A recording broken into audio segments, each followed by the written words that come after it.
যুক্তরাষ্ট্রে নতুন একটি রাজনৈতিক দল গঠন করার ঘোষণা দিয়েছেন টেসলা ও স্পেসএক্সের প্রধান ইলন মাস্ক। দলটির নাম দিয়েছেন আমেরিকা পার্টি। শনিবার সামাজিক যোগাযোগ মাধ্যম এক্সে দেওয়া এক পোস্টে তিনি এই ঘোষণা দেন। মাস্কের এই ঘোষণার পর মার্কিন প্রেসিডেন্ট ডোনাল্ড ট্রাম্প বা হোয়াইট হাউসের পক্ষ থেকে তাৎক্ষণিক কোনো প্রতিক্রিয়া আসেনি। ট্রাম্প প্রশাসনের সাবেক ঘনিষ্ঠ সহযোগী মাস্ক বলেন, আপনার স্বাধীনতা ফিরিয়ে দিতে আজ আমেরিকা পার্টির জন্ম হলো। এর আগে যুক্তরাষ্ট্রে নতুন রাজনৈতিক দল দরকার কিনা এমন একটি জরিপ চালান মাস্ক। এক্সে চালানো ওই জরিপে প্রায় 12 লাখ ভোট পড়ে, যার 2/3 নতুন দল চেয়েছে বলে জানান তিনি। গত শুক্রবার প্রেসিডেন্ট ট্রাম্প বহুল আলোচিত বিগ বিউটিফুল বিল বা কর ছাড় ও ব্যয় বৃদ্ধির বিলকে আইনে পরিণত করেন। এই বিলের কড়া সমালোচনা করেছেন মাস্ক। তিনি বলেছেন, বিলটি যুক্তরাষ্ট্রকে দেউলিয়া করে দেবে।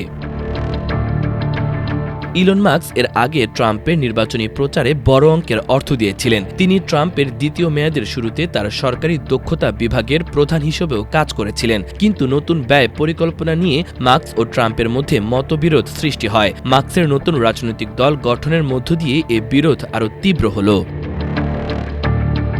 এর আগে মাস্ক বলেছিলেন তিনি একটি রাজনৈতিক দল গঠন করবেন এবং ট্রাম্পের কর ছাড় ও ব্যয় বৃদ্ধির বিলের সমর্থনে যেসব আইন প্রণেতা ভোট দিয়েছেন তাদের নির্বাচনে হারাতে অর্থ ব্যয় করবেন।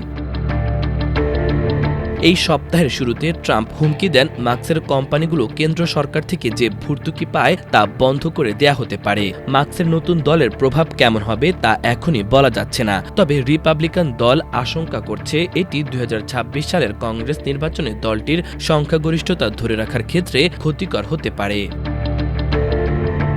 এদিকে মাস্কের সঙ্গে দ্বন্দ্বের জেরে টেসলার শেয়ারের দামেও বড় পতন ঘটেছে। ট্রাম্প দ্বিতীয় মেয়াদে প্রেসিডেন্ট নির্বাচিত হওয়ার পর টেসলার প্রতিটি শেয়ারের দাম $488 উঠেছিল, কিন্তু গত এপ্রিলে তা অর্ধেকে নেমে আসে এবং সর্বশেষ গত সপ্তাহে শেয়ারটি লেনদেন হয়েছে $315।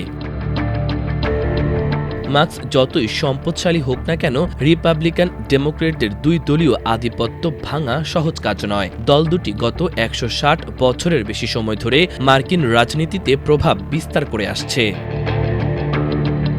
মাল্টিমিডিয়া ডেস্ক, আমার দেশ।